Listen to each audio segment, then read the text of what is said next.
Good morning, my name is Shreya Padidar. In this video, we will cover clustering algorithm and KNN classification. So our question is completely demonstrate the clustering algorithm and computer KNN classification example using equidivision distance. Now to perform the clustering, our algorithm is, as we had seen in the previous video, to perform the clustering, our algorithm is first step, we have to choose the clusters, number of cluster we want to form.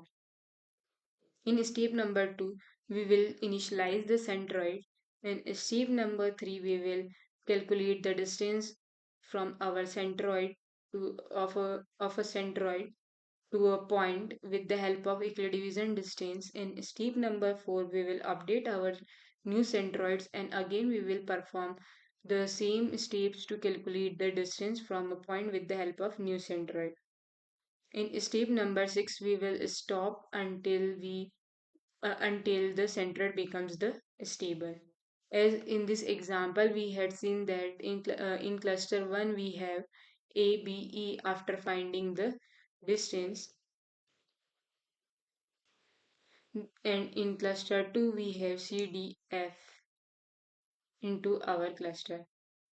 Now, with the help of this, we had find the mean, or the we can say that the new centroids, and with the help of this new centroid, we again calculated the distance.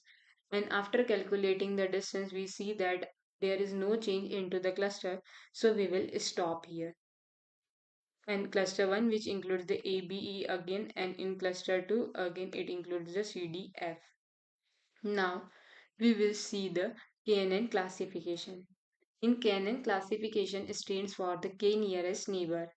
Here we will do small labeled, here we will take the small labeled data set to compute the equidivision distance from a test point and classify using the K is equals to 3 clusters. As our IDs are given, we have 5 different ID where X and Y is already given and the class of that ID is given. It comes under red or blue. So here we have test point which is equals to 3.3 comma 3.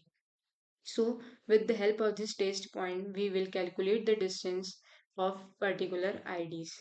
So here we had calculated the distance with the point 1, so our distance is 2.23607. Similarly we had calculated the distance with the help of point 2 and so on up to point 5.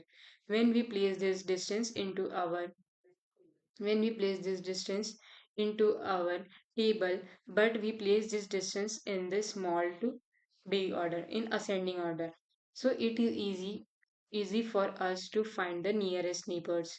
So here as we can see, the neighbors which are near to our query or the test point is P2, P3 and the P1, 3, because we have to find the three neighbors. So our three neighbors are P2, P3 and the P1, which consists of red, blue and the red color. As you can see here, k equals to 3, so majority vote of the three nearest neighbors are the P2 which is red, P3 which is blue, comes under blue, and the P1 has class red. Now we have to count class counts where red is equals to 2 and the blue is equals to 1. So our predicted class is red because the number of counts for the red are greater. Thank you.